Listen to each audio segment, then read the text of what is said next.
Você já se perguntou como é descobrir que sua única filha torce pela sua morte? Que ela olha para você e pensa que o mundo seria melhor se você simplesmente desaparecesse? Eu descobri isso no dia do funeral do meu marido, quando ela me olhou nos olhos e disse que eu deveria estar dentro do caixão no lugar dele. Meu nome é Sebastiana Ferreira dos Santos. Tenho 70 anos agora, mas minha história começou a mudar de verdade quando eu tinha 65. Foi em outubro de 2020, bem no meio daquela pandemia que virou o mundo de cabeça para baixo. Estava tudo diferente. Máscaras, álcool gel, gente morrendo sozinha nos hospitais. Mas nem a peste que assolava o mundo se comparava ao veneno que descobri correndo nas veias da minha própria filha. Hoje, 5 anos depois, quando olho pela janela da sala da minha casa em Belo Horizonte, essa casa que ela queria me arrancar à força, sinto um gosto doce na boca. Não é o gosto do café que tomo toda manhã às 7 em ponto, na mesma xícara florida que ganhei de casamento há 55 anos. É o gosto da justiça, do karma, da vingança servida na temperatura exata. Sabe qual é o segredo de uma boa vingança? Paciência. E tempo eu tinha de sobra, principalmente depois que descobri que minha filha estava contando os dias para me internar num asilo e dividir meus bens com o marido contador dela. Tempo e algo que ela não sabia que eu tinha. Poder.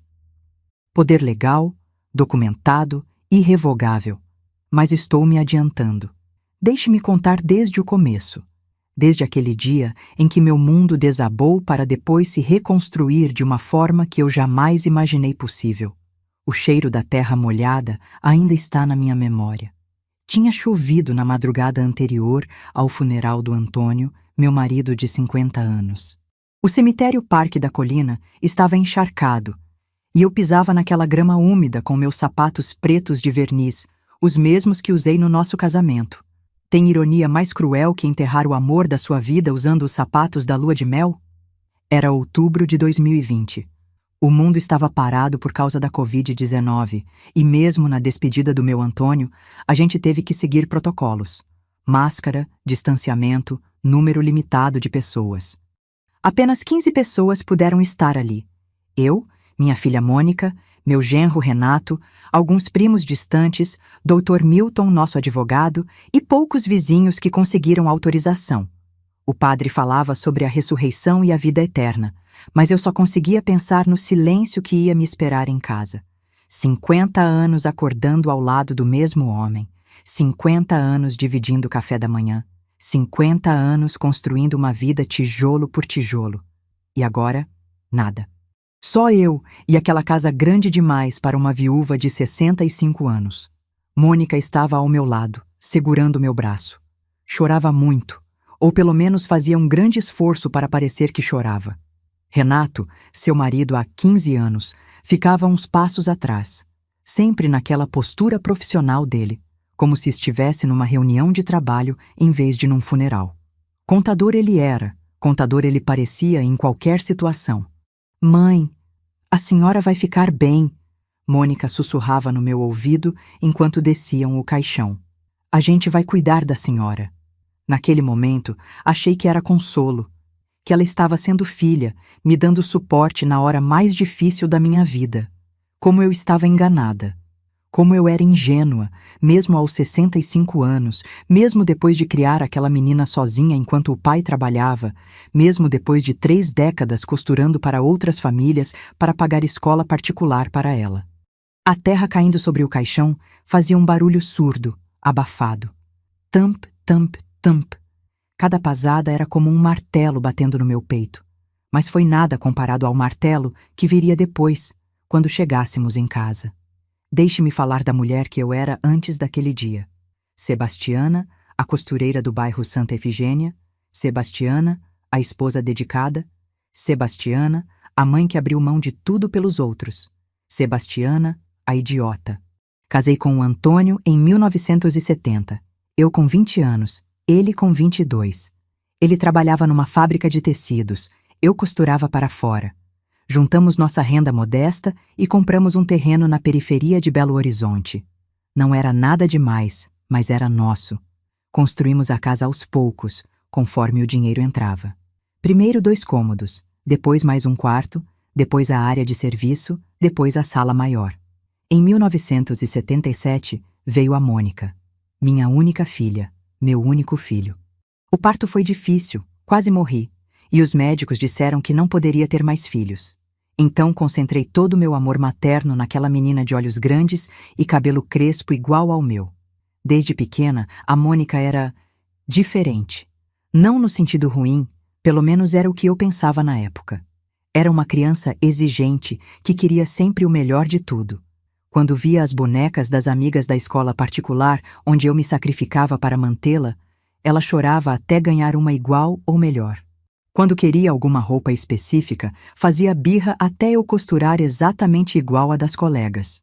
É normal, o Antônio dizia. Criança tem que ter ambição, ter gosto pelas coisas boas. E eu concordava. Trabalhava dobrado, ficava até de madrugada na máquina de costura para ganhar dinheiro extra e dar para minha filha tudo o que ela queria. Escola particular, curso de inglês, aula de piano, roupas da moda. Tudo o que eu não tive, ela teria. Mônica cresceu bonita, inteligente, formou em administração numa universidade particular caríssima. Conheceu o Renato na faculdade, ele estudando contabilidade. Casaram em 2005, numa festa que custou uma fortuna. Fortuna que eu e o Antônio pagamos sem pestanejar, mesmo tendo que se endividar. É o casamento da nossa única filha. Justificávamos um para o outro. Vale qualquer sacrifício. Depois do casamento, eles se mudaram para um apartamento no bairro Funcionários, região nobre da cidade. Renato montou um escritório de contabilidade, Mônica conseguiu emprego numa empresa de marketing. Pareciam felizes, estabelecidos, e eu ficava orgulhosa quando contava para as vizinhas que minha filha tinha se dado bem na vida. O Antônio, nos últimos anos, tinha investido numa pequena empresa de beneficiamento de café. Começou como sociedade com um primo, depois foi comprando as partes do sócio.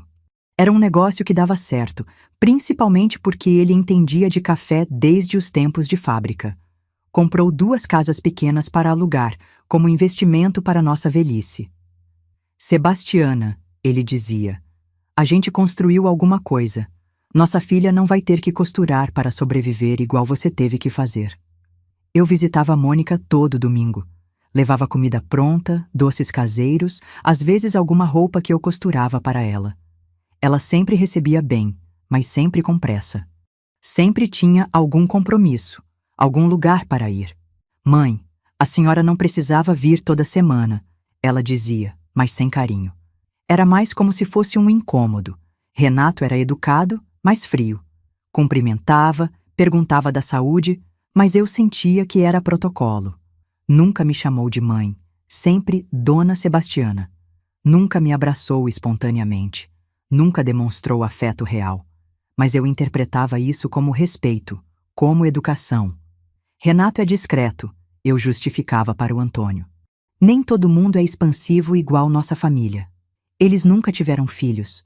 Mônica sempre dizia que não era o momento certo, que queriam se estabelecer melhor financeiramente primeiro. Depois que não queriam trazer criança para este mundo louco.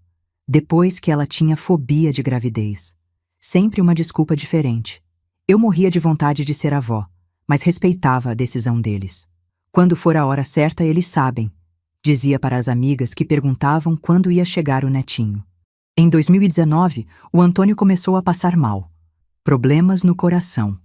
Os médicos disseram que era grave, que ele precisava se cuidar, reduzir o estresse, talvez até parar de trabalhar. Mas como para de trabalhar um homem de 70 anos que construiu tudo com as próprias mãos? Durante todo o ano de 2020, com a pandemia, ele piorou muito. Os hospitais lotados, consultas canceladas, todo mundo trancado em casa. Mônica ligava, mas raramente visitava. Mãe, é perigoso. Renato está no grupo de risco, tem pressão alta. A gente não pode se expor. Cuidei do Antônio sozinha. Medicação, consultas quando conseguia marcar, comida especial para o coração dele. Ele emagreceu muito, ficou frágil. Mas continuava carinhoso comigo, continuava me dizendo que eu era a mulher da vida dele. Em setembro de 2020, numa tarde de quinta-feira, ele me chamou. Sebastiana, A gente precisa conversar com o Dr. Milton. Quero organizar umas coisas, caso eu não melhore. Eu não queria ouvir falar disso, mas ele insistiu. É preciso, meu amor. É preciso proteger você. A revelação veio em casa, 2 horas depois de enterrarmos o Antônio. 2 horas depois de eu me despedir do único homem que já amei. 2 horas depois de fechar um ciclo de 50 anos da minha vida. Chegamos da cerimônia encharcadas da chuva que voltou a cair na saída do cemitério. Tirei os sapatos na entrada, como sempre fazia, mas eles deixaram marcas molhadas no piso da sala. Mônica e Renato entraram atrás de mim, tirando as máscaras, balançando os cabelos úmidos. A casa estava silenciosa demais. Sem o barulho da televisão que o Antônio sempre deixava ligada, sem o som dele tossindo no quarto, sem a presença dele enchendo os cômodos. Só o tic-tac do relógio de parede que ganhamos de casamento. Deixa eu fazer um café, falei. Mais para ter algo para fazer do que por vontade real de beber. Não precisa, mãe. A gente não vai ficar muito tempo. Algo no tom da Mônica me fez parar. Era um tom que eu não conhecia, ou pelo menos que nunca tinha prestado atenção. Frio, calculista, impaciente. Como assim não vão ficar muito tempo? Pensei que iam me fazer companhia hoje. Mãe, a gente precisa conversar sobre a casa. Renato se acomodou no sofá, abriu uma pasta que tinha trazido. Mônica ficou de pé, com os braços cruzados, olhando ao redor da sala como se estivesse avaliando mercadoria. Que conversa, filha! Acabamos de chegar do cemitério. É sobre isso mesmo, mãe. Papai se foi. A senhora está velha, não consegue mais cuidar sozinha desta casa grande. Renato já conversou com os corretores. A gente vende tudo. A senhora vai morar num asilo de qualidade. E com o dinheiro da venda, a gente consegue dar uma entrada num apartamento melhor para nós. O mundo parou. Por um segundo, achei que tinha ouvido errado. Que o estresse do dia, a dor da perda, tinha me confundido. Mônica, que história é essa? Esta casa é minha, nossa. Mãe, pare de drama. A senhora não tem nem aposentadoria boa, vive das costuras. Como vai se manter? É melhor assim, a senhora fica num lugar com cuidado médico, gente da sua idade, e nós assumimos as responsabilidades. O cheiro de café velho ainda estava no ar, do café que tinha feito de manhã para o Antônio e que ele não conseguiu terminar. O último café que fiz para meu marido, e ali estava minha filha, no dia do funeral dele, falando em me tirar da minha casa. Filha, eu não quero sair daqui. Esta casa é minha vida, nossa vida. Mãe, a senhora tem que ser racional. Olha ao redor. Casa velha, móveis velhos, bairro que não valoriza mais. A gente vende por uns 800 mil, divide meio a meio conforme a lei, cada um fica com 400 mil. Com a parte da senhora, dá para pagar um asilo excelente por uns 10 anos. Com a nossa parte, a gente consegue sair daquele apartamento alugado e ter algo próprio. 400 mil reais. Era assim que ela calculava o valor da vida que construí com seu pai. Era assim que ela media 50 anos de casamento, de trabalho, de amor. Mônica, eu jamais vou sair desta casa, jamais vou para um asilo. Aqui está toda a minha história. Mãe, a senhora vai sim, não tem escolha. Foi quando ela falou o tom que nunca vou esquecer. Um tom que não era mais de filha falando com mãe. Era de predador falando com presa. A senhora vai porque a gente não vai ficar carregando esse peso nas costas. A senhora acha que a gente vai sustentar uma velha teimosa para o resto da vida? Quer que a gente venha aqui todo dia ver se a senhora não caiu, se não teve um infarto, se não esqueceu o gás ligado? A gente tem a nossa vida, mãe. A gente quer viver. Tentei argumentar. Disse que poderia me cuidar sozinha, que tinha amigas no bairro, que não precisava deles para nada. Mas ela foi ficando cada vez mais agressiva, cada vez mais impaciente. Foi quando aconteceu. A cena que mudou tudo. Mãe, chega! Ela gritou com uma raiva que parecia vir do fundo da alma. A senhora é um peso na nossa vida. Papai morreu e deixou a senhora aqui, grudada em nós. Sabe o que eu pensei hoje, vendo aquele caixão descer? Ela parou, me olhou nos olhos e disse as palavras que vão ecoar na minha cabeça até o dia da minha morte. Que era a senhora que deveria estar dentro dele, não ele. Era a senhora que tinha que ter morrido, velha e inútil. O silêncio que seguiu foi ensurdecedor. Renato continuou mexendo nos papéis, como se não tivesse ouvido nada. Como se fosse normal uma filha desejar a morte da própria mãe no dia do funeral do pai. Eu não consegui falar, não consegui reagir. Fiquei ali, parada, sentindo meu coração partir em pedaços menores que os cacos da xícara que o Antônio tinha quebrado na semana anterior. Eles foram embora sem mais uma palavra. Mônica pegou a bolsa, Renato fechou a pasta. Saíram batendo a porta, me deixando sozinha com o eco daquelas palavras terríveis. Foi só quando ouvi o carro deles saindo da garagem que comecei a chorar. Não pela viuvez, não pela solidão que me esperava. Chorei pela filha que perdi naquele dia. Pela Mônica que eu pensei que conhecia e que descobri que nunca existiu. Mas eles não sabiam de uma coisa muito importante que ia mudar tudo. 3 meses antes da morte do Antônio, nós tínhamos ido ao cartório. Naquela noite, depois que eles saíram, fiquei sentada na poltrona do Antônio até o dia amanhecer. Não consegui ir para o quarto, não consegui me deitar na cama que dividimos por 50 anos. O travesseiro dele ainda tinha o cheiro do sabonete que ele usava, Febo Granado, sempre o mesmo há décadas. Ficei ali, na poltrona dele, segurando nos braços o envelope que Dr. Milton tinha me dado depois do funeral. Sebastiana, ele havia dito, guarde isso, vai precisar na semana que vem. Dentro do envelope estavam todos os documentos que o Antônio tinha organizado em julho, 3 meses antes de morrer. Documentos que Mônica não sabia que existiam. Documentos que mudavam tudo. Vou contar o que aconteceu naquele dia de julho, para vocês entenderem como meu marido foi sábio. Como ele me protegeu até depois da morte. Era uma quinta-feira quente, dessas que o calor fica grudado na pele mesmo dentro de casa. O Antônio tinha acordado pior, mais cansado, mas estava determinado a sair. Sebastiana, a gente vai no Dr. Milton hoje. Antônio, você está fraco, deixa para a semana que vem.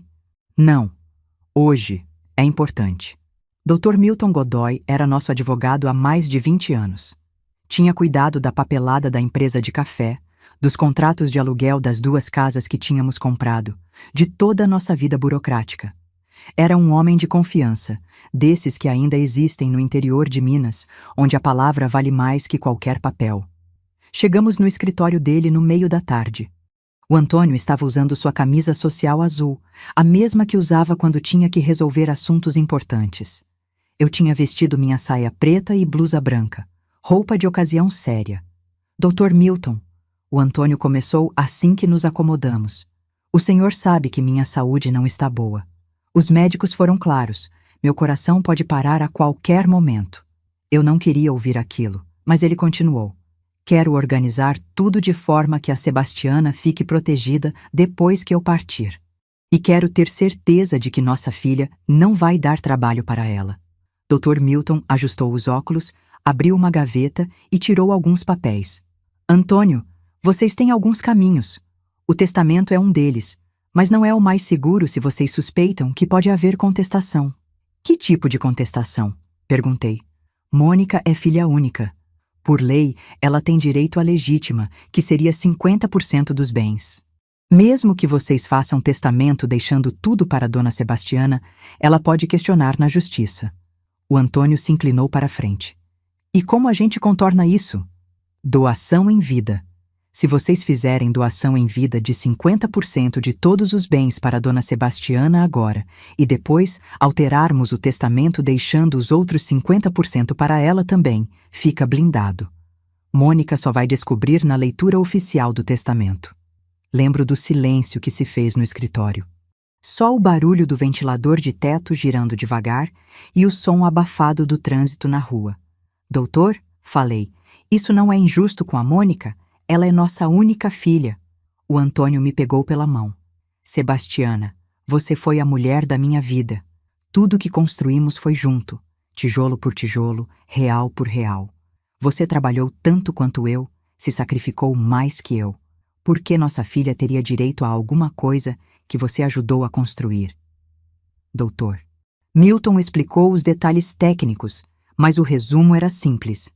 Se fizéssemos a doação em vida, eu me tornaria proprietária legal de 50% de tudo imediatamente.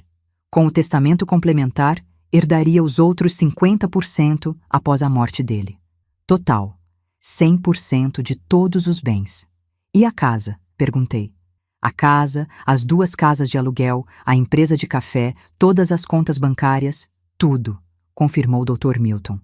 Dona Sebastiana se tornará proprietária única e exclusiva de todo o patrimônio do casal. Assinamos todos os papéis naquele dia. Eu ainda estava insegura, achando que era traição com a Mônica, mas o Antônio foi firme. Sebastiana, nossa filha está estabelecida, tem marido, profissão, casa própria. Você ficou 50 anos costurando para criar ela e para me ajudar a construir nossa vida. Se alguém merece ficar com o resultado desse trabalho todo, é você. Saímos do cartório com tudo registrado, reconhecido, oficializado. Eu era dona de metade de tudo, e o testamento garantiria a outra metade. Na volta para casa, o Antônio estava aliviado. Agora posso morrer em paz, sabendo que você está protegida. Eu não gostava quando ele falava de morte, mas hoje entendo que ele sabia que não tinha muito tempo. E quis usar o tempo que restava para me proteger da filha que ele também já desconfiava. Durante os 3 meses seguintes, até a morte dele em outubro, esse segredo ficou guardado entre nós 3. Eu, o Antônio e Dr. Milton. Nem por um segundo cogitamos contar para Mônica. Especialmente depois de algumas situações que me fizeram questionar o caráter da minha própria filha. Em agosto, Mônica veio almoçar em casa e estava interessadíssima na empresa de café do pai. Pai, como estão os negócios? A empresa está dando lucro? O Antônio, sempre discreto com o dinheiro, deu respostas vagas. Mas ela insistiu. É que Renato estava comentando que empresas pequenas estão sofrendo com a pandemia. Se o senhor precisar de ajuda para administrar, a gente pode dar uma força. Que tipo de ajuda? Perguntei. Renato é contador, mãe. Ele pode organizar melhor as finanças, talvez até encontrar formas de economizar impostos. Antônio e eu trocamos olhares. Depois, quando eles foram embora, conversamos sobre aquela oferta de ajuda. Sebastiana, nossa filha nunca se interessou pela empresa. Por que justo agora? Eu não quis acreditar no que estava pensando, mas a semente da dúvida já tinha sido plantada. Em setembro, 15 dias antes do Antônio morrer, aconteceu outro episódio estranho. Mônica apareceu em casa sem avisar, coisa que nunca fazia. Vim ver como vocês estão, disse, mas passou a visita inteira olhando ao redor, como se estivesse avaliando coisas. Mãe, quando foi a última vez que fizeram manutenção na casa? Pra que essa pergunta, filha? É que algumas coisas estão precisando de reparo. O telhado, a pintura. Se vocês não cuidarem, a casa vai desvalorizar. Desvalorizar. A palavra me chamou a atenção. Por que uma filha estaria preocupada com valorização da casa dos pais? Renato, como sempre, ficou calado durante a conversa. Mas ouvi quando ele disse para ela, baixo, achando que eu não escutaria. 800 mil é uma estimativa conservadora. No mercado aquecido, pode chegar a 1 milhão. Eles estavam avaliando minha casa. No dia do funeral, quando Mônica falou em 800 mil reais, não era um número jogado ao acaso. Era um cálculo que eles já tinham feito. Os 5 dias entre o funeral e a leitura do testamento foram os mais longos da minha vida.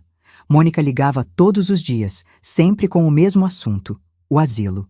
Mãe, eu fui visitar o Lar São Francisco. É perfeito para a senhora. Quartos individuais, enfermagem 24 horas, atividades para a terceira idade. Mônica, eu já disse que não vou sair da minha casa. Mãe, seja racional. Com 400 mil reais, a senhora paga 15 anos de mensalidade lá. E olha que é um lugar caro, de qualidade. 15 anos. Era assim que ela calculava o tempo que eu ainda tinha de vida. 15 anos, como se eu fosse uma geladeira com prazo de validade. Na terça-feira, ela apareceu com catálogos. Trouxe material de outros lugares também. Tem o Residencial Esperança, que é mais barato, então o dinheiro da senhora renderia por mais tempo. Sentamos na mesa da cozinha, a mesma mesa onde ela fez lição de casa durante toda a infância, onde comemorou aniversários, onde contou para mim e o pai que ia casar com o Renato. E ali estava ela, espalhando folhetos de asilos como quem escolhe hotel para férias. Olha, mãe, este aqui tem piscina. A senhora sempre gostou de nadar. Eu nunca gostei de nadar. Mônica sabia disso. mas estava tão focada em me convencer que inventava preferências que eu não tinha. E este aqui organiza excursões para pontos turísticos. A senhora ia adorar conhecer outras cidades. Outras cidades. Como se aos 65 anos, viúva há uma semana, meu sonho fosse fazer turismo com um bando de estranhos. Filha, me responde uma coisa. Por que você tem tanta pressa para me tirar daqui? Ela parou de folhear os catálogos e me olhou com uma impaciência mal disfarçada. Mãe, não é pressa, é planejamento. A senhora não pode ficar aqui sozinha, é perigoso. E quanto mais a gente demora para tomar decisões, mais complicado fica. Complicado para quem? Para todo mundo, mãe. Para a senhora que vai ficar isolada aqui. Para nós que vamos ficar preocupados. Para as questões práticas, porque casa parada se deteriora. Deteriora, desvaloriza. Complicado. Ela falava da minha vida como se fosse um problema a ser resolvido da forma mais eficiente possível. Na quinta-feira, véspera da leitura do testamento, Renato apareceu com um corretor. Dona Sebastiana, vim com o Roberto aqui só para dar uma olhada, fazer uma avaliação preliminar. Não é nada oficial, é só para a gente ter uma ideia. Roberto era um homem jovem, cabelo gel, sapato de verniz, sorriso de vendedor. Entrou na minha casa como se já fosse dono dela. É uma propriedade muito boa, Dona Sebastiana. Lote grande, casa sólida, bairro em desenvolvimento. No mercado atual, numa venda rápida, eu diria que conseguimos uns 800 mil reais facilmente. Uns 800 mil, repeti, como se não entendesse. Isso mesmo, e olha que estou sendo conservador. Se a senhora não tiver pressa para vender, pode chegar a 1 milhão tranquilo. Renato e Roberto ficaram meia hora medindo cômodos, avaliando acabamentos, discutindo o potencial de valorização. Enquanto isso, eu fiquei na sala, observando dois estranhos planejando o leilão da minha vida. Quando eles saíram, Renato me disse: Dona Sebastiana, a documentação está toda em ordem? Escritura, IPTU em dia, essas coisas? Por que você quer saber, Renato? É que para vender rápido, não pode ter pendência. A gente não quer que o processo se complique depois. Depois do quê? Depois que me internassem à força? Depois que eu perdesse o direito de decidir sobre minha própria vida? Naquela noite, liguei para Dr. Milton. Doutor, eles estão apressando muito essa história. Trouxeram até corretor aqui em casa. Sebastiana, segure firme até amanhã. Depois da leitura do testamento, tudo vai mudar. Doutor, será que eu estou sendo injusta com a Mônica? Talvez ela realmente esteja preocupada comigo. Sebastiana, filha preocupada não traz corretor no dia seguinte ao funeral do pai. Filha preocupada conversa, oferece apoio, sugere alternativas, não pressiona e não trata a mãe como obstáculo. Ele estava certo. Eu sabia que estava certo. Mas 50 anos sendo mãe não se apaga em uma semana. Ainda restava uma partezinha de mim que queria acreditar que estava entendendo errado, que minha filha não era tão cruel quanto parecia. Essa partezinha morreu no dia seguinte, na leitura do testamento. Sexta-feira, o dia que mudaria tudo. Acordei às 5 da manhã, como sempre faço há 40 anos. Fiz café, tomei banho, escolhi minha roupa mais bonita. Vestido azul marinho que tinha costurado no ano anterior, sapatos pretos de salto baixo, brincos de pérola que ganhei do Antônio no nosso 20º aniversário de casamento. Se ia receber minha herança, ia estar apresentável. Mônica e Renato chegaram às 2 da tarde. Ela estava nervosa, andando de um lado para outro na sala, mexendo no cabelo. Ele conferia papéis numa pasta. Mãe, a senhora assinou a procuração que eu trouxe ontem? Que procuração? Ela não tinha trazido procuração nenhuma. Que procuração, Mônica? A que eu deixei na mesa da cozinha, para eu poder representar a senhora em questões bancárias, caso seja necessário.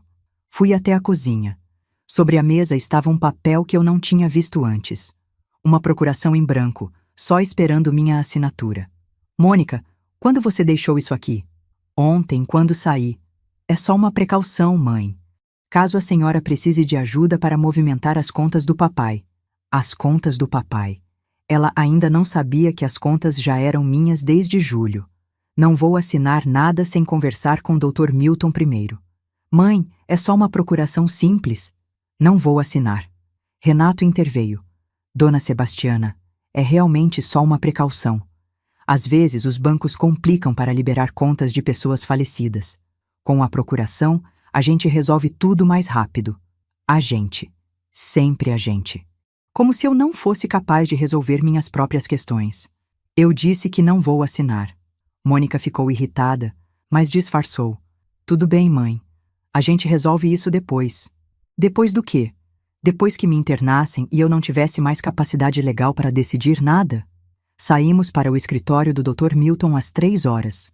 No carro, Renato dirigindo, Mônica no banco da frente repassando números numa calculadora. 400 mil investidos a 1% ao mês dá 4 mil de renda, ela murmurava. Descontando os 3 mil do asilo, sobra 1.000 para gastos pessoais dela. R$ 1.000 para gastos pessoais. Era assim que ela planejava meu orçamento de viúva. R$ 1.000 para tudo que sobrasse da minha vida depois de pagar o asilo que eu não queria. E se a gente conseguir negociar o valor do asilo? Renato perguntou. Talvez com pagamento anual antecipado. Aí sobra mais dinheiro para a gente investir, ela completou. Para eles investirem. Com o dinheiro da venda da minha casa. Chegamos no escritório do Dr. Milton 15 minutos antes da hora marcada. Ele nos recebeu na sala de reuniões, uma mesa grande de madeira, cadeiras de couro, paredes cheias de livros de direito. Boa tarde, pessoal. Vamos direto ao assunto? Mônica estava ansiosa, mexendo com a aliança, cruzando e descruzando as pernas. Renato tinha a pasta aberta, caneta na mão, pronto para fazer anotações. Dr. Milton abriu uma gaveta e tirou um envelope lacrado. Bom, vamos começar. O testamento do Sr. Antônio Ferreira dos Santos é bem direto e objetivo. O silêncio na sala era total. Só o barulho do ar-condicionado e o som da minha própria respiração. Eu, Antônio Ferreira dos Santos, em pleno gozo de minhas faculdades mentais, deixo todos os meus bens, sem exceção alguma, para minha esposa, Sebastiana Ferreira dos Santos. Mônica piscou várias vezes, como se não tivesse entendido. Todos os bens incluem a casa da Rua das Margaridas, 247, as 2 casas de aluguel na Vila Operária, a empresa de beneficiamento de Café Grãos do Sul, todas as contas bancárias, investimentos e qualquer outro bem móvel ou imóvel que eu venha a possuir no momento da minha morte. O silêncio continuou. Renato parou de escrever. A ela caberá decidir, em vida ou após sua morte, o destino de tudo que construímos juntos em 50 anos de casamento. Foi quando Mônica explodiu. Como assim todos os bens? Isso não pode estar certo, doutor. Eu sou filha única, tenho direito à legítima. Dr. Milton ajustou os óculos e abriu outra pasta. É verdade, Mônica. Você teria direito a 50% dos bens. Teria. Como assim teria? Porque em julho deste ano, seus pais fizeram uma doação em vida. Seu pai doou 50% de todos os bens para sua mãe. Essa doação foi registrada em cartório e é irrevogável. Renato deixou cair a caneta. Doação? Que doação? Somando os 50% da doação com os 50% da herança, Dona Sebastiana se tornou proprietária única e exclusiva de 100% de todos os bens do casal. O mundo parou para eles. Renato ficou branco. Mônica ficou vermelha, depois roxa. Isso não pode ser legal, ela gritou. Eles não podem ter feito isso pelas minhas costas. Podem e fizeram, Dr. Milton respondeu calmamente. Seu pai estava no pleno gozo de suas faculdades mentais. A doação foi testemunhada, registrada, está tudo conforme a lei. Mônica se levantou, começou a andar de um lado para outro. Mas isso é absurdo. Eu sou filha única, tenho direitos. Você tinha direitos, eu disse, falando pela primeira vez desde que entramos na sala. Você tinha o direito ao meu amor, ao meu cuidado, ao meu respeito. Você abriu mão desses direitos quando me disse que eu deveria estar morta. Ela parou de andar e me encarou. Por um segundo, vi nos olhos dela a menina que eu criei. Mas só por um segundo. Mãe, eu disse aquilo no calor da emoção. Estava sofrendo pela morte do papai. Mônica, Dr. Milton interveio. Sua mãe e seu pai fizeram essa doação 3 meses antes da morte dele. Eles já desconfiavam de algo. Renato tentou argumentar sobre anular a doação, incapacidade temporária, influência indevida. Doutor. Milton foi categórico. Estava tudo legal, documentado, irrevogável. Eles saíram do escritório como furacão. Mônica gritando que não ia deixar isso passar, Renato falando em impugnar na justiça. Eu fiquei mais 15 minutos conversando com o Dr. Milton. Sebastiana, agora você é oficialmente dona de tudo. Mônica não pode te tirar da casa, não pode te internar contra sua vontade, não pode vender nada sem sua autorização. E se ela conseguir anular na justiça? Impossível. Eu mesmo redigi os documentos, estava presente na assinatura, posso testemunhar que seu marido estava lúcido e determinado. Não tem brecha legal nenhuma. Saí do escritório com uma sensação estranha. Não era alegria, não era tristeza, era poder. Poder sobre minha própria vida, algo que eu não tinha há muito tempo. Na volta para casa, no ônibus, eu não sabia dirigir, nunca precisei aprender. Fiquei pensando na cara da Mônica quando descobriu que não ia herdar nada. Na cara do Renato, quando percebeu que os 400 mil reais que eles já estavam gastando mentalmente nunca existiram. E pensei na sabedoria do meu Antônio, que me protegeu até do além. Chegando em casa, encontrei 15 ligações perdidas no telefone fixo. Todas da Mônica. Não retornei nenhuma. Sabe qual é a sensação de descobrir que você tem poder sobre quem sempre achou que controlava sua vida? É como acordar num corpo diferente, mais forte, mais determinado. É como se, aos 65 anos, eu tivesse finalmente me tornado dona de mim mesma. Os 3 dias após a leitura do testamento foram de silêncio absoluto. Mônica não ligou, não mandou mensagem, não apareceu. Era como se ela tivesse simplesmente desaparecido da face da terra. Ou melhor, como se eu tivesse desaparecido da vida dela, agora que não representava mais 400 mil reais em dinheiro. Na segunda-feira, fui ao banco sozinha pela primeira vez em 50 anos. Sempre que precisava resolver algo financeiro, o Antônio me acompanhava. Deixa que eu cuido disso, Sebastiana, ele dizia. E eu deixava, porque achava que questão de dinheiro era coisa de homem. Que tolice. O gerente, seu Marcelo, homem de uns 40 anos que conhecia nossa família há mais de 10 anos, me recebeu com aquela cara de pêsames que todo mundo faz quando você fica viúva. Dona Sebastiana, meus sentimentos pela perda do seu Antônio. Vim no velório, mas não consegui falar com a senhora. Obrigada, seu Marcelo. Vim aqui para organizar minhas contas. Ele abriu os extratos na tela do computador, franzindo a testa. Dona Sebastiana, pelo que vejo aqui, a senhora já é titular de todas as contas desde julho. Que estranho.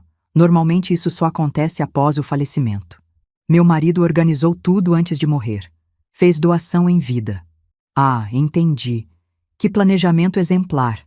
A conta corrente está com saldo de 82 mil reais, a poupança com 150 mil e a conta da empresa com 240 mil. Total de 472 mil reais. 472 mil reais. Mônica tinha calculado que eu herdaria 400 mil, dividindo meio a meio com ela.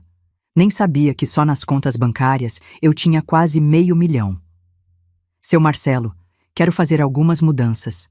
Primeiro, quero trocar todas as senhas. Segundo, quero cancelar qualquer procuração que eventualmente exista em nome da minha filha ou meu genro. Não tem procuração, dona Sebastiana, mas posso trocar todas as senhas agora mesmo.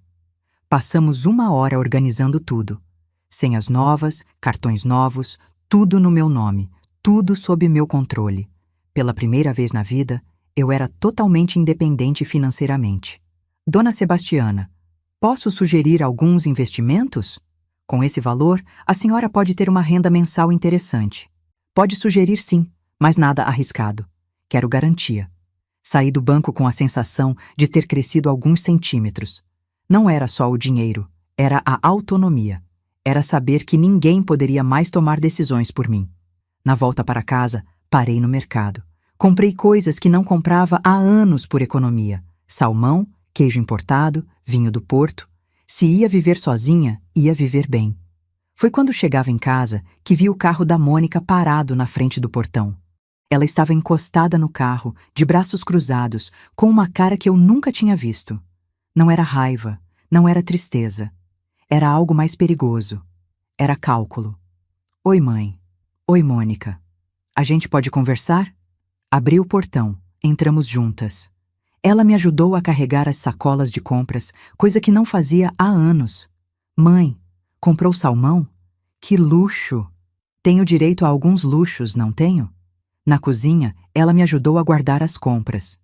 Estava sendo prestativa, atenciosa. A filha carinhosa que eu achava que conhecia. Mãe, eu vim aqui para conversar sobre o que aconteceu sexta-feira. O que tem para conversar? Seu pai deixou tudo para mim. Está decidido. Mãe, eu sei que eu disse coisas terríveis no dia do funeral. Estava perturbada, em choque. Não era isso que eu pensava de verdade. Ela se sentou ao meu lado na mesa da cozinha, pegou na minha mão. Mãe, a senhora é a pessoa mais importante da minha vida. Eu jamais desejaria sua morte. Foi desespero de quem estava perdendo o pai e com medo de perder a mãe também. Bonito discurso. Quase convincente. Se eu não soubesse que ela tinha trazido o corretor para avaliar minha casa no dia seguinte ao funeral. Mônica, o que você quer? Quero pedir perdão. E quero propor um acordo. Acordo. Lá vem. A senhora fica com a casa, fica morando aqui. Eu nunca mais vou falar em asilo. Mas me deixa administrar o dinheiro da empresa e das contas. Renato entende de finanças, pode fazer o dinheiro render mais. E qual seria a vantagem para mim? A senhora ficaria com uma renda mensal fixa, sem se preocupar com investimentos, declaração de imposto de renda, essas complicações. E se precisar de algum valor extra, é só pedir. Pedir. Para minha própria filha. Permissão para usar meu próprio dinheiro. Mônica, eu já conversei com o gerente do banco hoje. Vou cuidar das minhas próprias finanças. A máscara caiu por um segundo.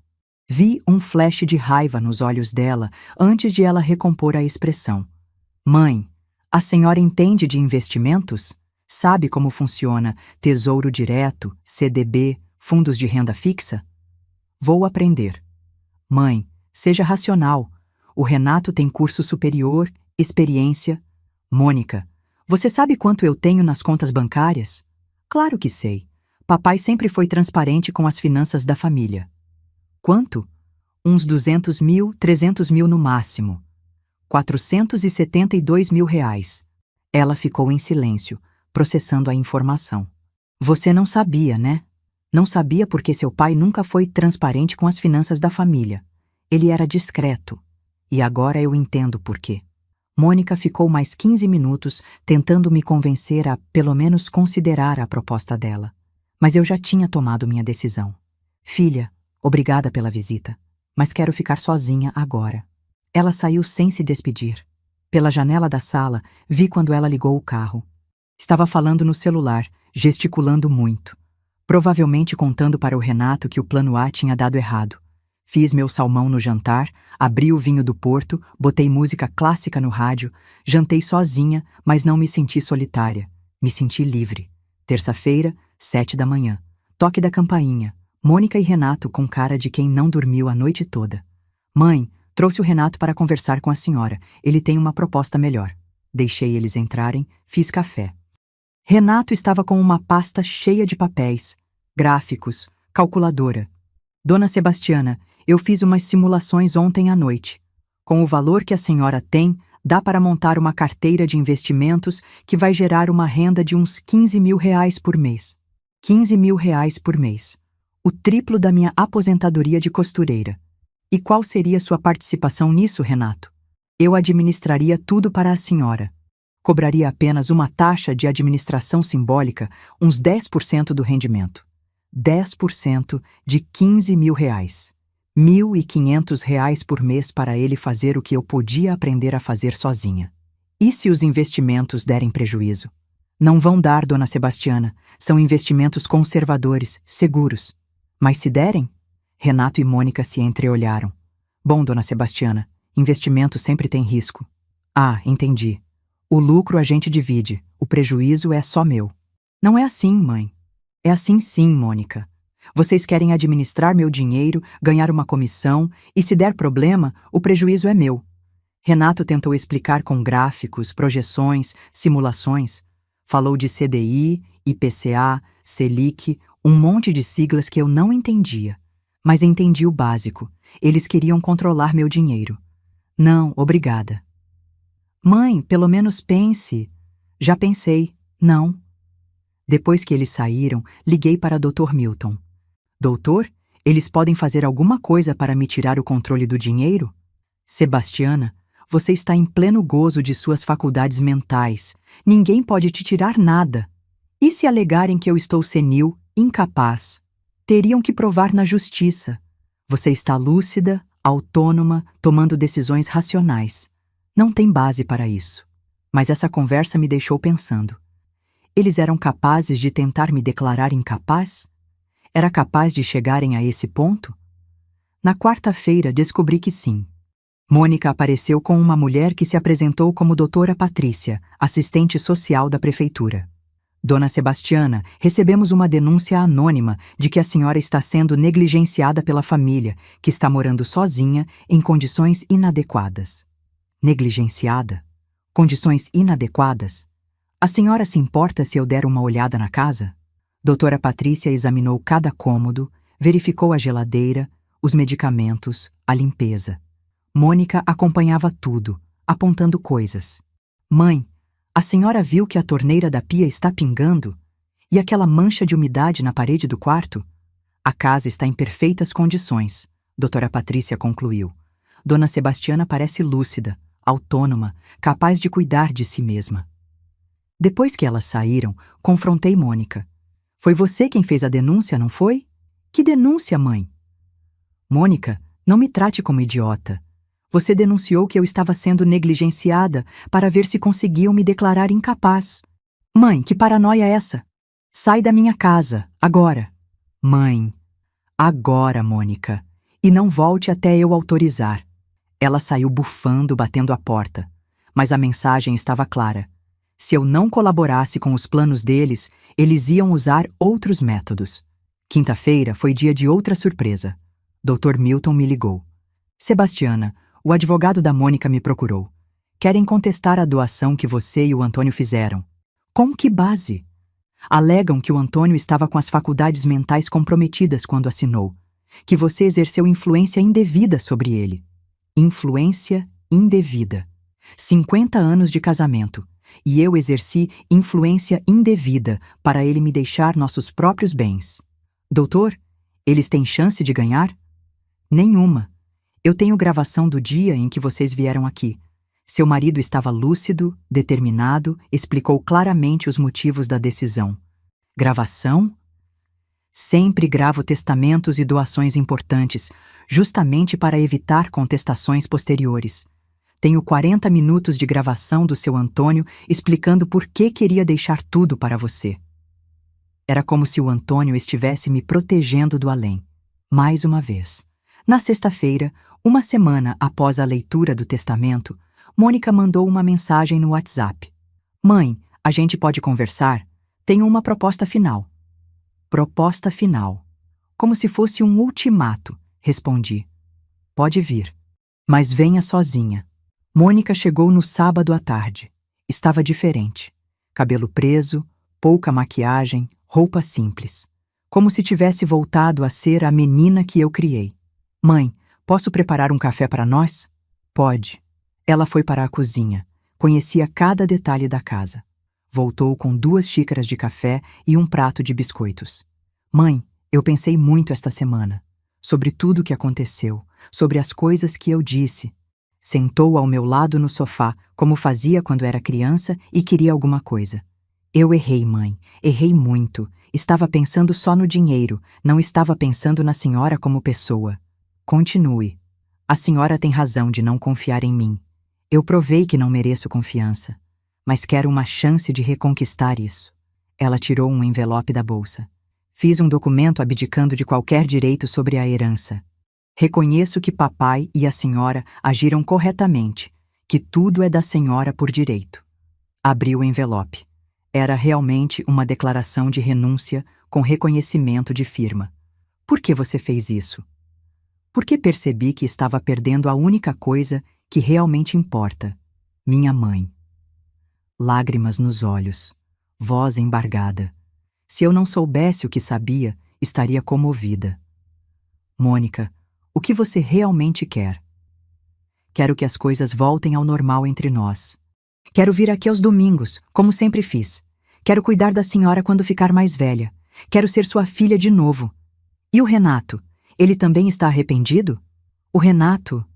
A gente está tendo problemas, mãe. Essa história toda da herança mostrou um lado dele que eu não conhecia. Ele só pensava no dinheiro. Interessante. Quando souberam que não ia ter dinheiro, o casamento começou a fazer água. Vocês vão se separar? Não sei, mãe. Por enquanto estamos conversando, tentando resolver. Ficamos mais 1 hora conversando. Ela contou detalhes do casamento, das brigas com Renato, de como estava se sentindo sozinha. Parecia a filha carinhosa que eu sempre quis ter. Quando ela foi embora, ficou de voltar no domingo para almoçar comigo, como nos velhos tempos. Domingo, ela chegou às 10 da manhã, com sacolas de compras. Trouxe ingredientes para fazer sua lasanha preferida, mãe.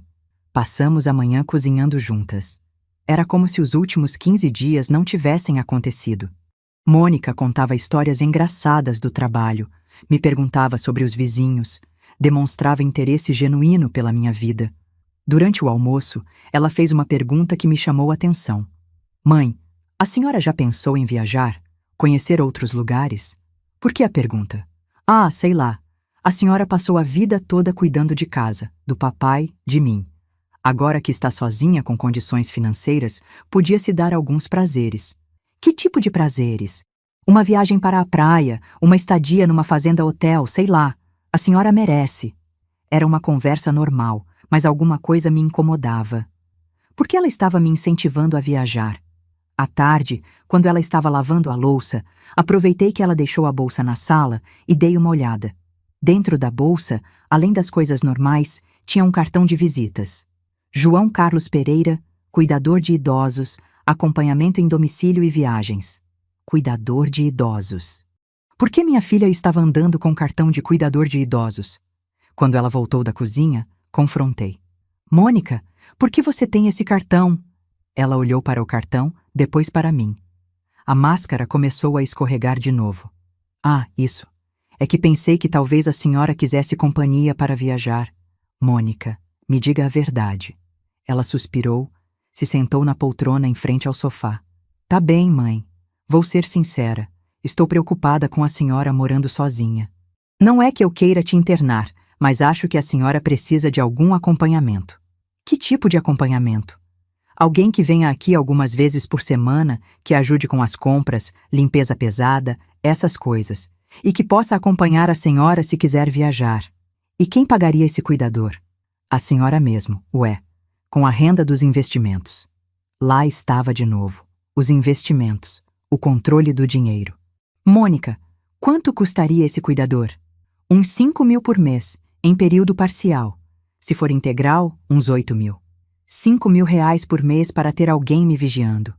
Alguém que ela contrataria, que prestaria contas para ela. Não, obrigada.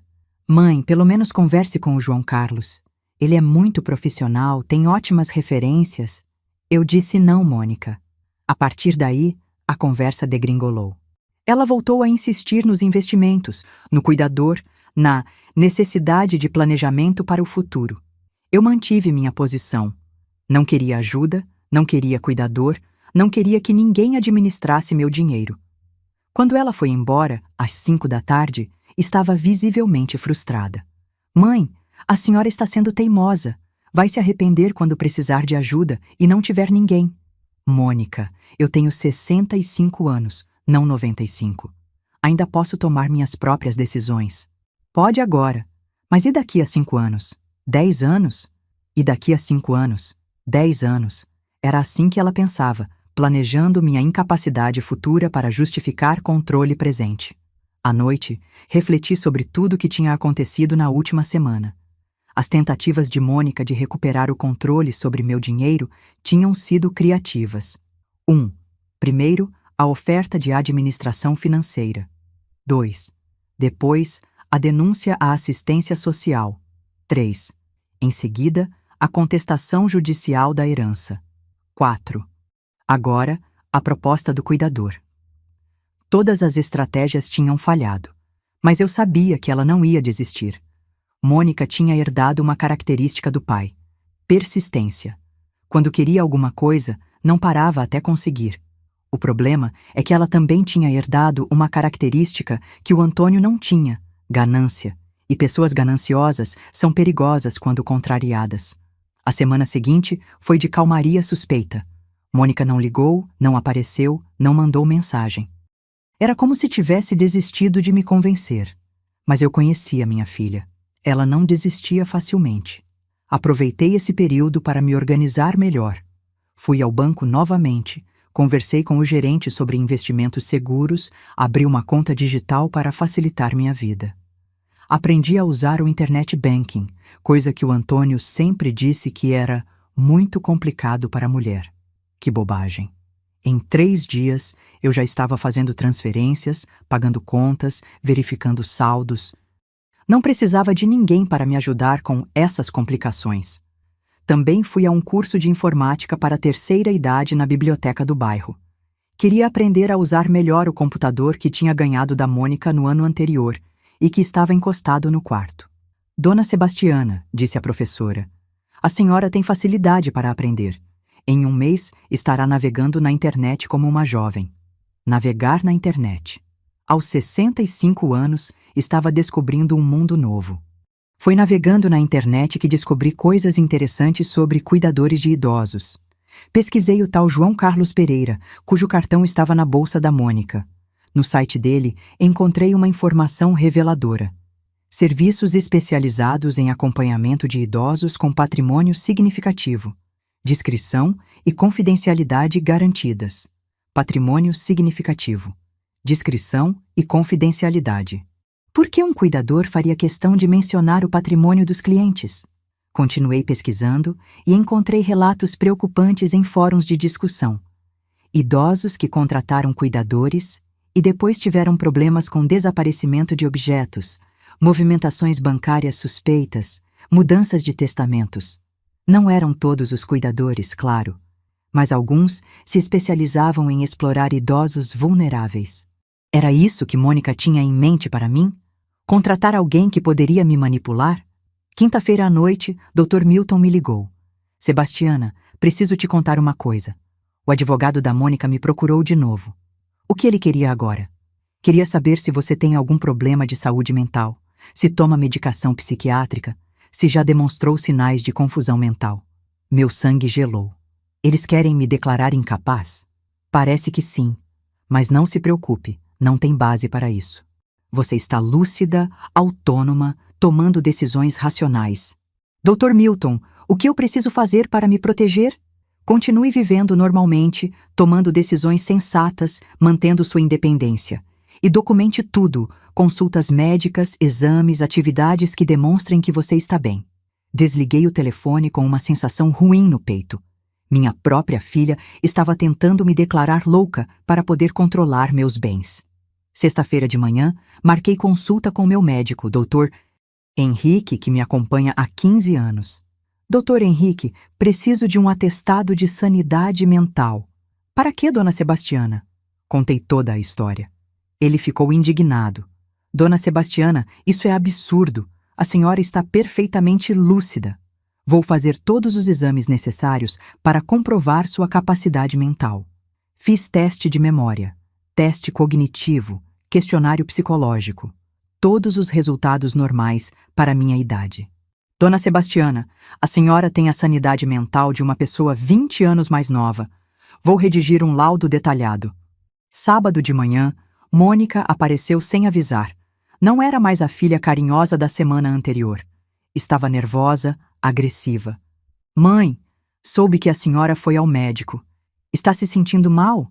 Estou ótima. Fui fazer check-up. Check-up? A senhora nunca fez check-up espontaneamente. Estou mudando alguns hábitos. Ela entrou sem ser convidada, foi direto para a cozinha. Mãe, a gente precisa ter uma conversa séria. Sobre o quê? Sobre o futuro da senhora. Sobre o que vai acontecer quando a senhora não puder mais se cuidar sozinha. Mônica, eu estou bem. Não preciso que ninguém se preocupe comigo. Mãe, a senhora tem 65 anos. Daqui a 10 anos vai ter 75. A senhora já parou para pensar como vai estar daqui a 10 anos? Daqui a 10 anos. Sempre essa fixação com o futuro distante. Mônica, vou viver um dia de cada vez. Mãe, isso não é planejamento. A senhora precisa ser racional. Racional. Era a palavra favorita dela ultimamente. A senhora tem quase R$500 mil. Não pode deixar esse dinheiro parado, perdendo para a inflação. Quem disse que está parado? Como assim? Já investi tudo, em CDB, Tesouro Direto, fundos conservadores. Estou tendo uma renda de uns R$12 mil por mês. Não era totalmente verdade. Tinha investido apenas metade do dinheiro, e a renda era de uns R$6 mil. Mas queria ver a reação dela. Mônica ficou branca. A senhora fez isso sozinha? Fiz. Conversei com o gerente do banco, pesquisei na internet, tomei minha decisão. Mãe, a senhora não entende de investimentos. Pode ter caído numa armadilha. Pode, mas é meu dinheiro, minha responsabilidade. Foi quando ela explodiu de vez. Mãe, a senhora está sendo irresponsável. Está jogando fora o dinheiro que papai trabalhou a vida inteira para juntar. Mônica, seu pai trabalhou a vida inteira para me deixar segura. É exatamente isso que ele conseguiu. Segura? A senhora vai ficar na mão de aproveitadores, de golpistas. Como você e o Renato. O silêncio foi pesado. Ela me olhou com uma frieza que me arrepiou. A senhora vai se arrepender, mãe. Vai se arrepender amargamente quando não tiver mais ninguém para ajudá-la. É uma ameaça, Mônica. É um aviso. Ela saiu batendo a porta. Do portão gritou: a senhora ainda vai me implorar para cuidar da senhora. Fiquei parada na sala, ouvindo o motor do carro dela se afastando. Pela primeira vez desde que tudo começou, senti medo. Não de ficar sozinha, não de não ter dinheiro. Senti medo do que minha própria filha era capaz de fazer. Liguei para Dr. Milton. Doutor, acho que chegou a hora de ter aquela conversa séria que o senhor mencionou. Que conversa, Sebastiana? Sobre como me proteger legalmente da Mônica. Segunda-feira de manhã, 8 horas. Campainha. Não era Mônica, era um homem de uns 50 anos, bem vestido, sorriso cordial. Dona Sebastiana, meu nome é João Carlos Pereira, sou cuidador especializado. Sua filha me contratou para fazer uma avaliação das suas necessidades. O tal cuidador. Mônica tinha mandado ele mesmo depois da nossa briga de sábado. Eu não solicitei avaliação nenhuma. Dona Sebastiana, é só uma conversa informal. Sua filha está preocupada com a senhora, quer ter certeza de que está tudo bem. Ele tinha um jeito convincente, profissional, mas eu já sabia de cor o roteiro. Entre, mas deixo claro que não estou interessada em contratar cuidador. João Carlos entrou, olhou ao redor da casa com um olhar avaliativo.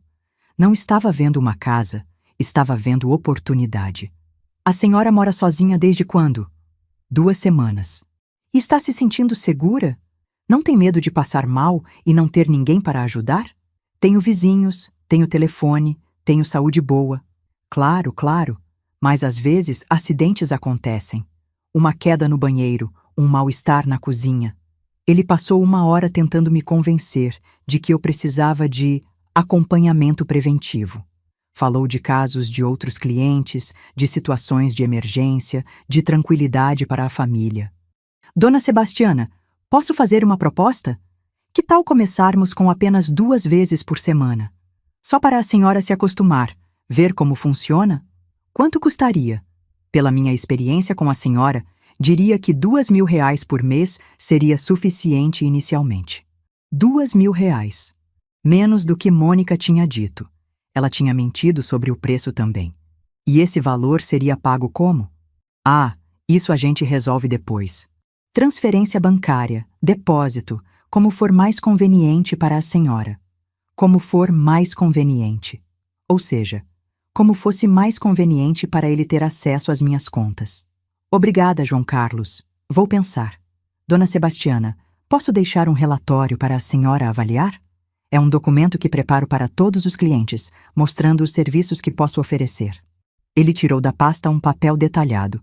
acompanhamento médico, auxílio em compras, organização financeira, planejamento de viagens, assessoria em investimentos. Assessoria em investimentos. Lá estava de novo. João Carlos, você entende de investimentos? Tenho alguns conhecimentos. Muitos clientes meus precisam de ajuda para reorganizar a vida financeira depois de ficarem viúvos. Que tipo de reorganização? Transferir dinheiro de contas conjuntas? Reorganizar aplicações? Às vezes até mudança de banco para facilitar movimentação. Mudança de banco. Para facilitar movimentação. Ou para facilitar roubo. Depois que ele saiu, liguei para Dr. Milton. Doutor, eles mandaram um cuidador aqui. Que tipo de cuidador? Contei sobre a conversa, sobre as propostas de reorganização financeira. Sebastiana, cuidado. Alguns desses profissionais são honestos, mas outros se especializam em explorar idosos vulneráveis. Dr. Milton, quero que o senhor prepare um documento. Que tipo de documento? Uma declaração de que sou mentalmente capaz, que não aceito cuidador, que qualquer tentativa de me internar ou de mexer no meu dinheiro sem minha autorização é crime. Sebastiana, posso fazer isso. Mas tem certeza de que quer radicalizar assim? Tenho certeza. Minha filha está planejando alguma coisa e eu não vou deixar. Terça-feira, 12h. Mônica ligou. Mãe, o João Carlos me disse que conversou com a senhora. O que a senhora achou? Achei desnecessário. Mãe, ele é um profissional excelente. Tem clientes há mais de 10 anos, ótimas referências. Mônica, eu não quero cuidador. Mãe, pelo menos deixa ele vir mais algumas vezes, para a senhora se acostumar com a ideia. Não. Mãe, a senhora está sendo teimosa de novo. Não custa nada ter alguém para dar uma assistência. Mônica, não vou repetir. Não quero cuidador. Ela desligou sem se despedir. Quarta-feira, João Carlos voltou. Sem avisar, sem marcar hora. Dona Sebastiana estava passando aqui perto e resolvi dar uma passadinha. Como a senhora está? Estou bem, e não gosto de visitas sem avisar. Desculpe, não foi minha intenção incomodar. É que sua filha pediu para eu dar uma olhadinha na senhora, ver se não precisava de nada. Minha filha pediu para ele dar uma olhadinha em mim, como se eu fosse um objeto que precisa de inspeção. João Carlos, vou ser clara, não preciso dos seus serviços. Por favor, não volte mais aqui. Dona Sebastiana, compreendo sua independência, mas às vezes a gente precisa aceitar ajuda mesmo quando não quer. O que isso significa? Significa que às vezes os familiares tomam decisões pensando no nosso bem-estar, mesmo quando a gente não concorda inicialmente. Era uma ameaça velada. Ele estava dizendo que Mônica podia tomar decisões por mim, mesmo contra minha vontade. João Carlos, saia da minha casa, agora. Dona Sebastiana, não precisa ficar nervosa. Estou mandando você sair. Se não sair, vou chamar a polícia. Ele saiu, mas na porta se virou. Dona Sebastiana, a senhora vai precisar de mim mais cedo do que imagina. Quinta-feira de manhã, Dr. Milton me ligou cedo. Sebastiana, tenho uma notícia ruim. Mônica entrou com uma ação de interdição contra você. O mundo parou. Interdição? Ela está alegando que você tem demência senil, que não tem mais capacidade para administrar seus bens, que está sendo vítima de golpistas. Mas eu fiz exames, tenho laudo médico. Eu sei, vamos contestar, mas prepare-se porque vai ser uma batalha. Interdição. Minha própria filha queria me declarar incapaz mentalmente para assumir controle dos meus bens. Doutor Milton, se ela conseguir, se conseguir, você perde o direito de administrar seu dinheiro, de tomar decisões sobre sua vida. Ela se torna sua tutora legal. Tutora legal. Aos 65 anos, eu me tornaria uma criança sob tutela da própria filha. Doutor, quanto tempo temos? A audiência é na próxima semana. Você vai ter que passar por uma avaliação psiquiátrica determinada pelo juiz. E se o psiquiatra disser que estou capaz? Aí a ação é arquivada e Mônica não pode tentar de novo, a menos que você realmente desenvolva algum problema mental. Desliguei o telefone e fiquei sentada na sala, tentando processar o que estava acontecendo. Minha filha tinha chegado ao fundo do poço. Estava tentando me roubar legalmente, mas havia um problema no plano dela. Eu não era a velhinha indefesa que ela pensava que eu era. Sexta-feira, véspera da avaliação psiquiátrica. Mônica apareceu em casa com Renato e João Carlos. Era a tropa de choque. Mãe, viemos conversar sobre a audiência de segunda-feira. Não há nada para conversar. Mãe, a senhora sabe que isso pode ser resolvido sem chegar ao juiz, né? Se a senhora concordar voluntariamente em ter um tutor, não precisa passar pela avaliação. Tutor.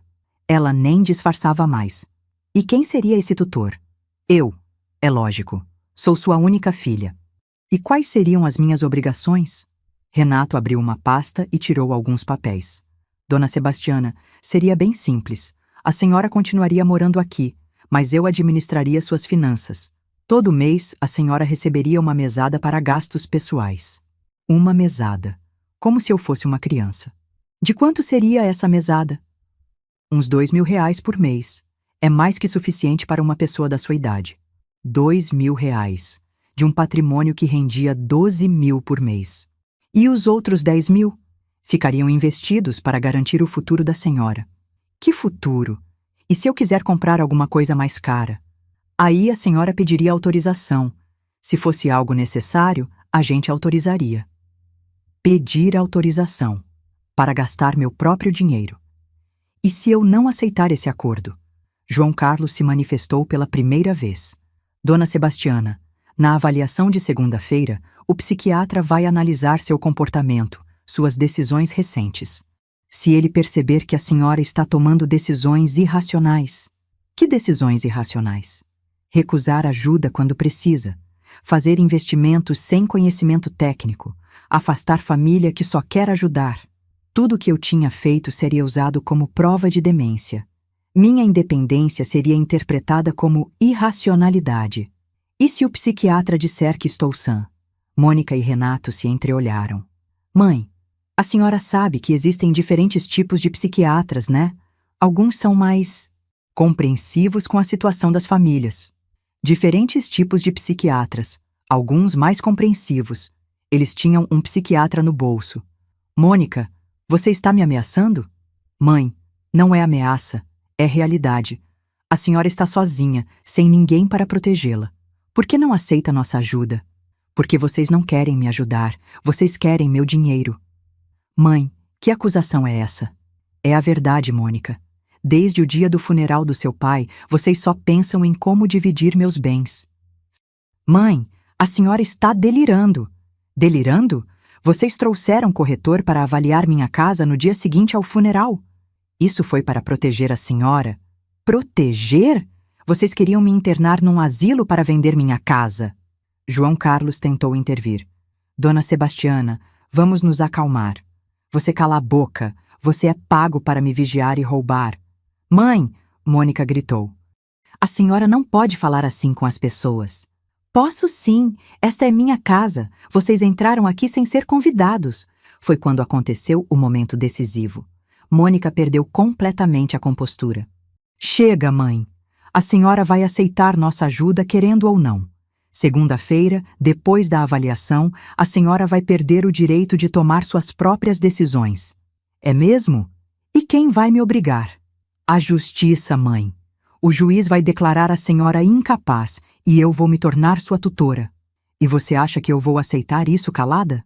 A senhora não vai ter escolha. Era isso. Era exatamente isso que eu precisava ouvir. A confirmação de que tudo era um plano para me roubar. Peguei meu celular e pausei a gravação. Mônica, você acabou de confessar que está tentando me roubar. Como assim? Gravei nossa conversa inteira. Tenho você dizendo que quer me internar, que comprou-me um psiquiatra, que vai me tirar o direito de administrar meu dinheiro. O silêncio foi total. Os três ficaram brancos. Mãe, isso é ilegal. Não pode gravar conversa sem autorização. Posso sim. Esta é minha casa. Vocês entraram aqui para me ameaçar. Renato tentou avançar em direção ao celular, mas eu já tinha mandado a gravação para Dr. Milton. Tarde demais, Renato. Dr. Milton já tem cópia de tudo. João Carlos foi o primeiro a sair.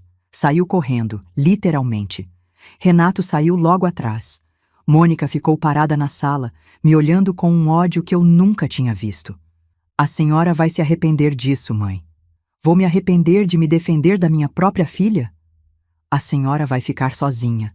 sozinha e abandonada. Prefiro ficar sozinha a ser roubada. A senhora não sabe do que estou falando. Quando ficar velha, doente, quem vai cuidar da senhora? Vou me cuidar sozinha, ou vou pagar alguém honesto para me ajudar. Alguém honesto? Mãe, a senhora é uma velha ingênua. Vão te roubar, vão te enganar, vão te abandonar num hospital público. Mônica, saía da minha casa. A senhora ainda vai me implorar para voltar. Nunca. Nunca? A senhora tem certeza? Absoluta. Foi quando ela disse as palavras finais. Então a senhora morreu para mim. A partir de hoje, não tenho mais mãe. E saiu, batendo a porta com tanta força que um quadro caiu da parede. Sábado de manhã, Dr. Milton veio em casa. Sebastiana, ouvi a gravação. Com isso em mãos, a ação de interdição não tem chance. Mas e a avaliação de segunda? Vamos levar a gravação para o juiz. Quando ele ouvir sua filha confessando que comprou um psiquiatra, vai arquivar o processo na hora. Doutor. Milton, o que acontece com eles agora? Mônica pode responder por tentativa de estelionato e constrangimento ilegal. João Carlos, se for comprovado que é especializado em golpes contra idosos, pode ser preso. Domingo foi o primeiro dia de verdadeira paz desde a morte do Antônio.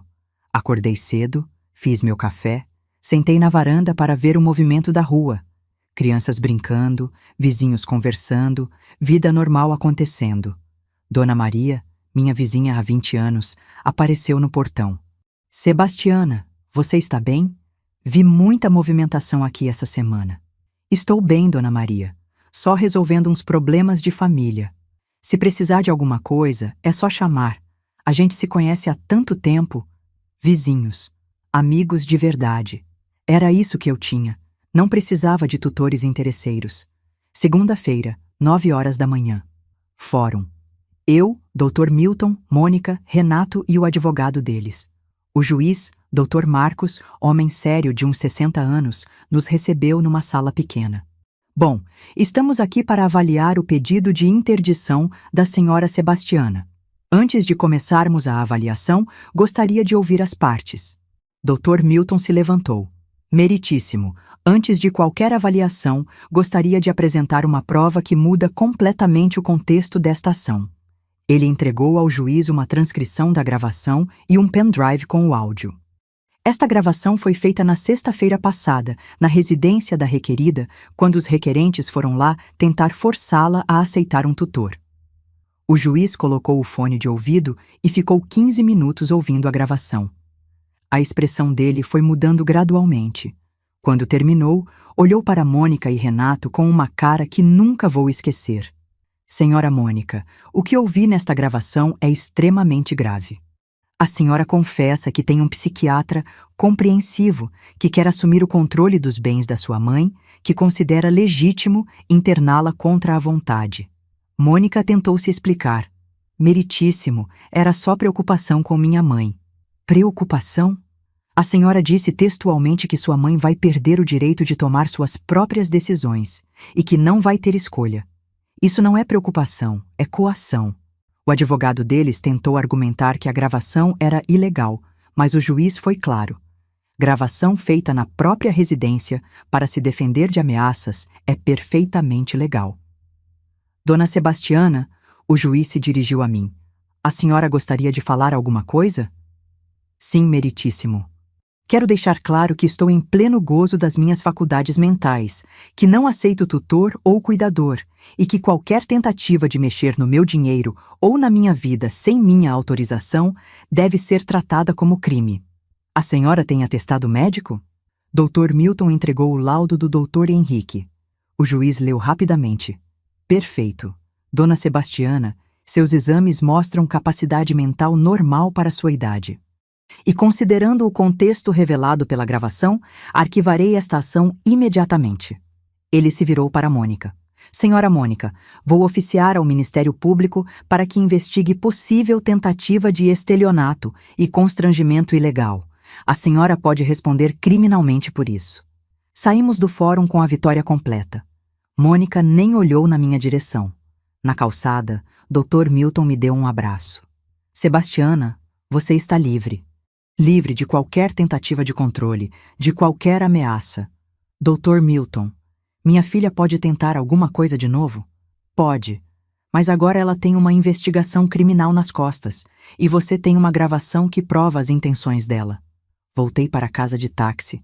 No caminho, olhava pela janela pensando em como minha vida tinha mudado em 3 semanas. Perdi um marido, mas descobri uma força que não sabia que tinha. Perdi uma filha, mas ganhei minha liberdade. Chegando em casa, a primeira coisa que fiz foi trocar a fechadura da porta. Mônica tinha a chave da casa, mas não teria mais. À tarde, sentada na poltrona do Antônio, refleti sobre tudo o que tinha acontecido.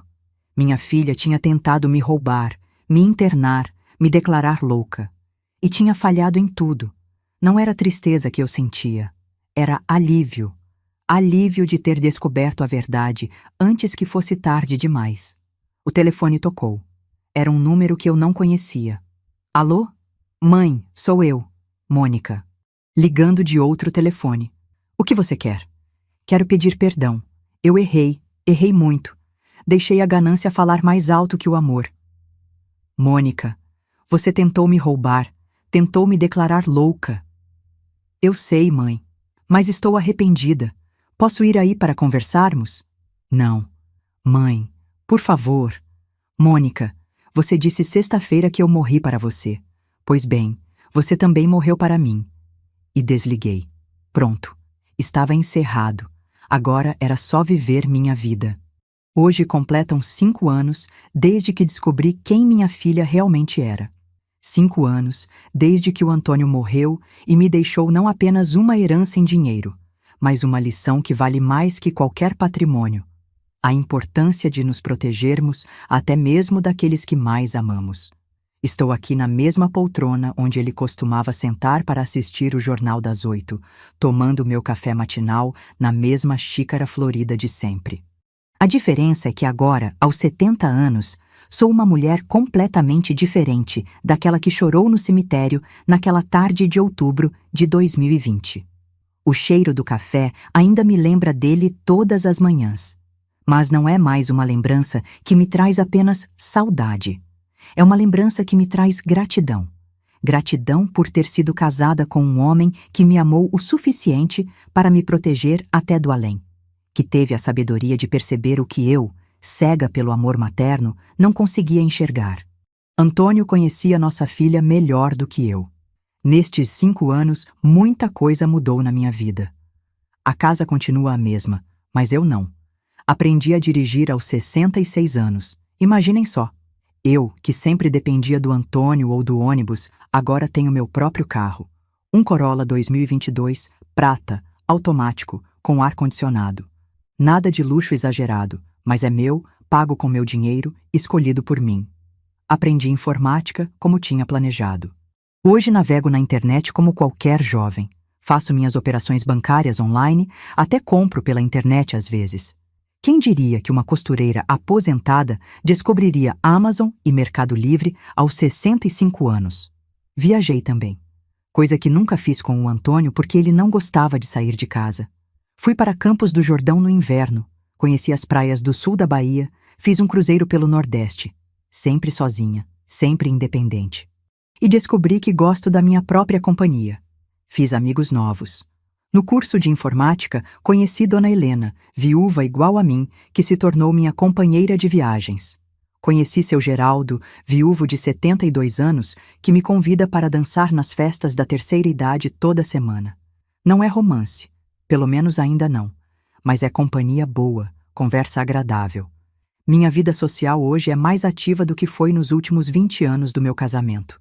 Participo de um grupo de artesanato, faço trabalho voluntário na creche da igreja, tenho minha aula de hidroginástica 3 vezes por semana.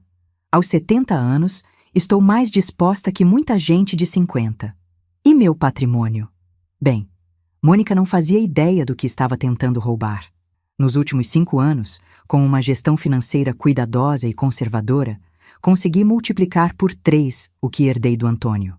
Hoje tenho um patrimônio de quase 2 milhões de reais. A casa valorizou e vale mais de 1 milhão. A empresa de café, que vendi para um primo do Antônio, me rendeu mais 300 mil. As casas de aluguel continuam dando uma renda mensal boa. Vivo com cerca de R$ 15.000 por mês, entre aposentadoria e rendimentos dos investimentos. Gasto uns 8.000 com meus custos de vida, casa, alimentação, plano de saúde, carro, e o resto fica para os pequenos luxos que me permito. As viagens, os presentes que dou para as crianças da creche, as doações que faço para instituições de caridade. Sim, faço doações. Descobri que é prazeroso ajudar quem realmente precisa. Todo mês, deposito R$ 1.000 numa conta para uma instituição que cuida de idosos abandonados. É minha forma de fazer diferença no mundo. Irônico, não é? Mônica queria que eu fosse para um asilo, e hoje eu ajudo a manter um. Mas nem tudo são flores nestes 5 anos. A solidão às vezes aperta. Não a solidão de estar fisicamente sozinha, isso até que é bom. A solidão de não ter família, de saber que minha única filha me vê como inimiga. Mônica tentou contato algumas vezes ao longo destes anos, sempre em épocas específicas, no aniversário da morte do pai, no meu aniversário, no Natal.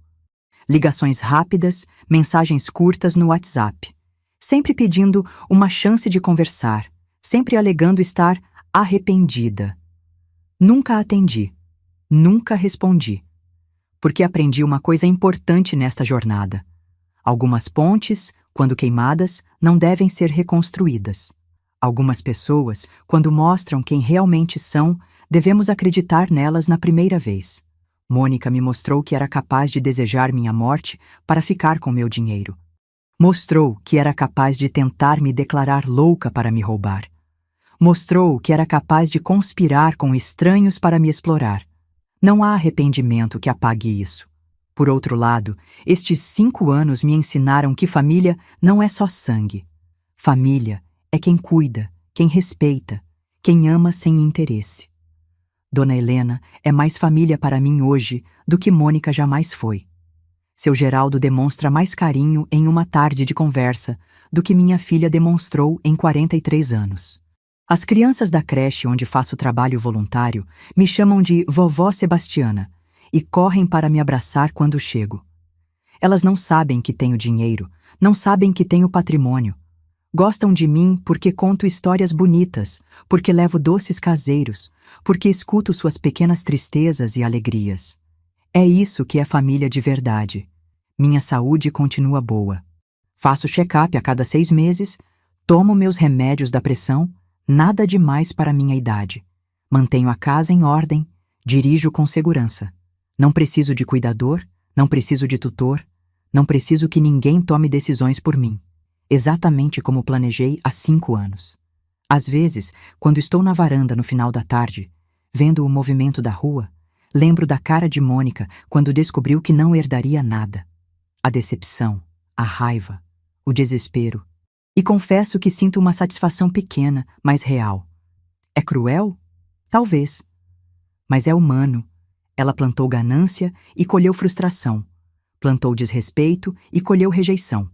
Plantou traição e colheu abandono. A vida tem dessas ironias.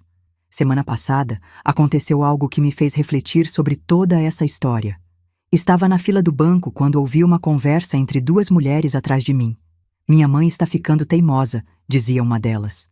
Não quer aceitar ajuda, não quer sair da casa dela, não quer que a gente administre o dinheiro dela.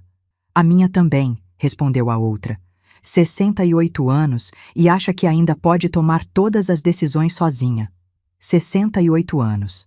A mesma idade que eu tinha quando Mônica tentou me internar. Me virei e olhei para as 2 mulheres.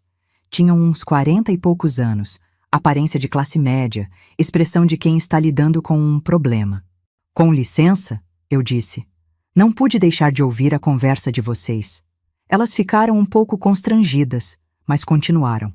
É que é difícil lidar com mãe teimosa, né, senhora? Difícil, eu concordei. Mas vocês já pararam para pensar que talvez suas mães não sejam teimosas? Que talvez elas simplesmente não queiram perder a independência? Mas é que elas não conseguem mais se cuidar direito. E quem disse isso? Elas ou vocês? As 2 ficaram em silêncio. Olhem, continuei. Eu tenho 70 anos. Moro sozinha há 5 anos.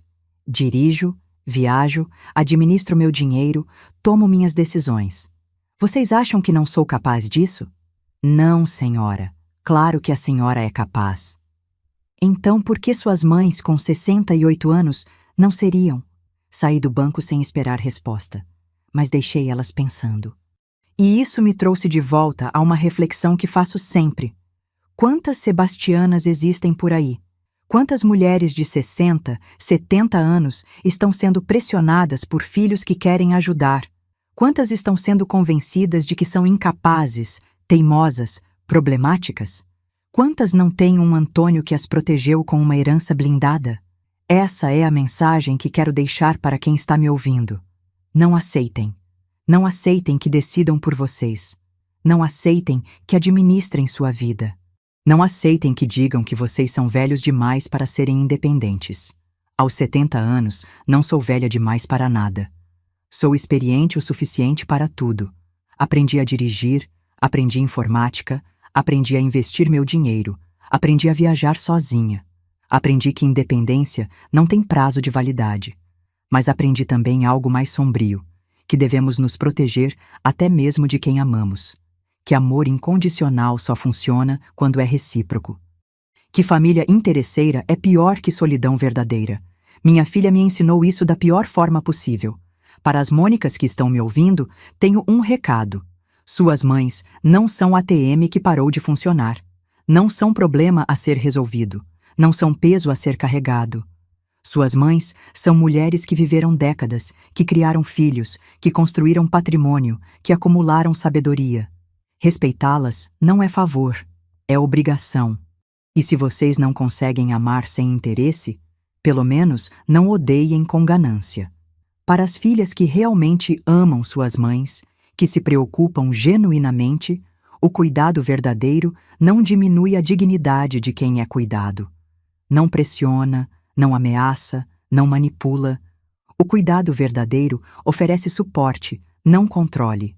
Existe uma diferença enorme entre mãe, estou aqui se a senhora precisar, e mãe, a senhora precisa aceitar minha ajuda. A primeira é amor, a segunda é dominação. Para as Sebastianas que estão vivendo situação parecida com a minha, vocês são mais fortes do que pensam. Vocês são mais capazes do que tentam convencê-las. Vocês têm direitos que ninguém pode tirar, a menos que vocês permitam. Não permitam. Hoje, aos 70 anos, quando olho no espelho, vejo uma mulher que descobriu tardiamente quem realmente era. Vejo alguém que perdeu uma filha, mas encontrou a si mesma. Vejo uma sobrevivente. O Antônio me deixou uma herança preciosa. Não apenas o dinheiro que me deu segurança, mas a lição de que devemos nos proteger sempre, até de quem mais amamos. Esta casa onde moro, cercada pelos meus objetos, minhas memórias, minhas escolhas, é o símbolo da minha liberdade.